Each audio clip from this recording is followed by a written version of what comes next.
Sarigam bypass પાસે હિલવ્યુ society પાસે અકસ્માતોની વણઝાર યથાવત રહે છે। જ્યારે S24 ન્યૂઝ ચેનલના કેમેરામેન અને રિપોર્ટર અકસ્માત અંગે સ્થાનિકો સાથે વાત કરી રહ્યા હતા ત્યારે બીજો એક ભયાનક અકસ્માત સર્જાયો હતો જે S24 ન્યૂઝના કેમેરામાં કેદ થયો છે। આ દ્રશ્યો બાદ અકસ્માતોની ગંભીરતા સમજી શકાય છે અને સ્થાનિકોની વ્યથા પણ જાણી શકાય છે। દુર્ઘટના થાય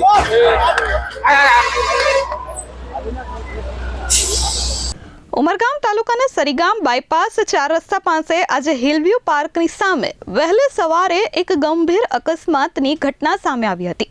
પૂરપાટ ઝડપે આવતું કન્ટેનર અચાનક પલટી ગયું હતું જેથી આસપાસમાં અફરાતફરીનો માહોલ સર્જાયો હતો। ઘટનાની જાણ થતાં જ આસપાસના લોકો મદદ માટે દોડી આવ્યા હતા। સદનસીબે આ અકસ્માતમાં કોઈપણ પ્રકારની જાનહાનિ થઈ નથી। ડ્રાઈવર સુરક્ષિત હોવાનું જાણવા મળ્યું હતું પરંતુ કન્ટેનર પલટી જતા નજીકના વીજ પોલના થાંભલા તૂટી પડ્યા હતા જેના કારણે આખા વિસ્તારમાં થોડા સમય માટે વીજ પુરવઠો ખોરવાયો હતો। વીજ વિભાગની ટીમ તાત્કાલિક સ્થળ પર પહોંચી હતી અને રિપેરિંગ કામગીરી કરી હતી જ્યારે બીજી બાજુ રોડ પરથી કન્ટેનર ખસેડવા માટે ક્રેન પણ કામે લાગી હતી। હું હિલવ્યુ પાર્ક સોસાયટીનો સેક્રેટરી ચંદ્રમા શાંતિલાલ ભટ્ટ છું। આગળ બી અમે આ બાબતમાં રજૂઆત કરેલી હતી સ્પીડ બ્રેકર માટે, પણ હજી સુધી કોઈ એક્શન લેવામાં આવી નહીં હતી। આજે સવારે 6 વાગે જે ટેન્કર અહીંયા આગળ પલટી મારી છે તો આગળ એની આગળ 4 બાઇકવાળા હતા, એ લોકો સદનસીબે એમનો બચાવ થઈ ગયો, પણ બાકી બહુ મોટી દુર્ઘટના થાય એવી પરિસ્થિતિ હતી। અને આખા દિવસમાં લગભગ 150 થી 200 છોકરાઓ રોંગ સાઈડથી અહીંયા આગળ અમારી સોસાયટીમાં રિક્ષા તથા કાર દ્વારા સ્કૂલમાંથી જે ભણીને આવે એ લોકો રોંગ સાઈડથી જવા માટે મજબૂર થાય છે।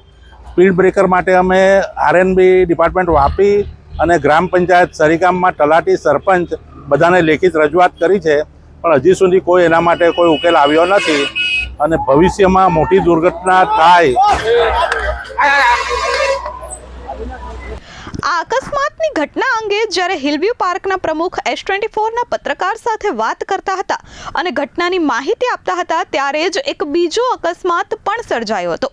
આ દ્રશ્ય જોઈ તમામ લોકો હચમચી ઉઠ્યા હતા।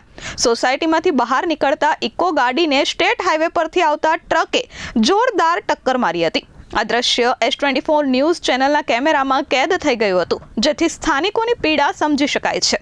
પ્રમુખે કહ્યું હતું કે અહીં સોસાયટી હોવાથી અહીંયા સ્પીડ બ્રેકર મૂકવાની વાત અમે ઘણી વખત કરી છે, પરંતુ RNB વિભાગના વડાઓ કહે છે કે આ સ્ટેટ હાઈવે હોવાથી અહીં સ્પીડ બ્રેકર મૂકી શકાય નહીં। તો સવાલ એ થાય કે શું અહીંથી પસાર થતા સ્થાનિકો, વિદ્યાર્થીઓ અને રાહદારીઓના માથે મોત લઈને ચાલવાનું? અત્યારે આજે બાયપાસ રોડ પર એક્સિડન્ટ થયો સવારે, અને જસ્ટ અત્યારે આ ઇન્ટરવ્યૂ લેતા હતા એ સમયે પણ એક લાઈવ એક્સિડન્ટ તમને જોવા મળ્યો હશે। એનું કારણ એકને એક કે જે આ બાયપાસ રોડનો જે ટર્નિંગ આપ્યો છે એ સૌથી ખરાબ આપ્યો છે। અને હિલવ્યુ પાર્ક સોસાયટી તેમજ અમારા ગામના સભ્યોએ પણ કેટલી વાર ગ્રામ પંચાયતમાં, તાલુકામાં, જિલ્લામાં વારંવાર રજૂઆત કરી તો છતાં પણ અહીં જે સ્પીડ બ્રેકર મૂકવું જોઈએ એ મુકાયો નથી અને એને કારણે આ અકસ્માત થઈ રહ્યા છે।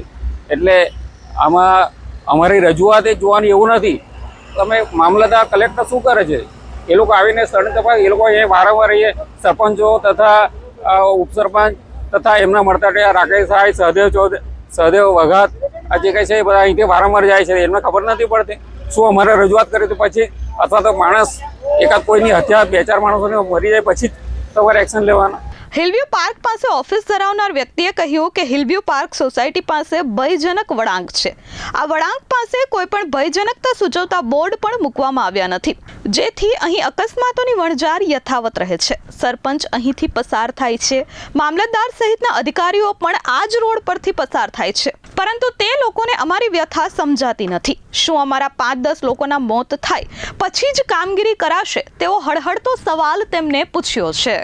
આ ગાડીઓ જેટલી સ્પીડમાં ને બધું આવે છે, ઘણીવાર રજૂઆતો કરી, મૌખિક રજૂઆતો, લેખિતમાં બી RNB વિભાગમાં આપ્યું છે, પણ એ લોકો એમ કહે છે કે અમારા GRમાં નથી હોતું। પણ GRને અમે શું કરવાના?